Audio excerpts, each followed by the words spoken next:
Hello my dears, welcome to my YouTube channel. എൻ്റെ video ഇഷ്ടപ്പെടുന്നവർ subscribe ചെയ്യുക, like ചെയ്യുക, ഷെയർ ചെയ്യുക, കമൻറ്റ് ചെയ്യുക. ഇന്ന് ഞാൻ വന്നിരിക്കുന്നത് ഫസ്റ്റ് ലേഡി പാഡിൻ്റെ റിവ്യൂ ആയിട്ടാണ്. ഇത് സ്ത്രീകൾക്ക് കൂടുതൽ പേർക്കും ഇതിനെക്കുറിച്ച് അറിയായിരിക്കും. എനിക്കിത് യൂസ് ചെയ്തപ്പോൾ നല്ല കംഫർട്ടായിരുന്നു. അതുകൊണ്ടാണ് ഞാൻ ഇത് നിങ്ങൾക്ക് കൂടി പരിചയപ്പെടുത്തുന്നത്. ഇത് 8 പാഡാണ് ഇതിലുള്ളത്. നല്ല കംഫർട്ടാണ്, ലീക്ക് ആവത്തില്ല, പഞ്ഞി കുറവും കോട്ടിങ് കൂടുതലുമാണ്.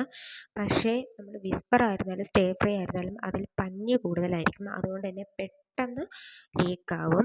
ബ്ലീഡിങ് ഉള്ളവർക്കാണെങ്കിൽ പെട്ടെന്ന് ലീക്കാവുകയും ചെയ്യും, നമ്മുടെ ഡ്രസ്സിലൊക്കെ പറ്റുകയും ചെയ്യും. ഇത് അങ്ങനത്തെ പ്രശ്നങ്ങളൊന്നുമില്ല. എനിക്ക് യൂസ് ചെയ്തപ്പോൾ നല്ല കംഫർട്ടായിരുന്നു. നമ്മൾ ദൂരെയൊക്കെ ട്രാവൽ ചെയ്യുന്നുണ്ടെങ്കിൽ ഇത് യൂസ് ചെയ്താൽ നല്ല കംഫർട്ടാണ്. ഇപ്പം എല്ലാവരും യൂസ് ചെയ്യുന്നത് മെൻസ്ട്രൽ കപ്പായിരിക്കും. പാഡ് യൂസ് ചെയ്യുന്നവർക്ക് ഇത് നല്ലതാണ്. അപ്പോൾ എൻ്റെ വീഡിയോ ഇഷ്ടപ്പെടുന്നുണ്ടെങ്കിൽ സബ്സ്ക്രൈബ് ചെയ്യാൻ മറക്കരുത്. അപ്പോൾ ഓക്കെ, ബൈ.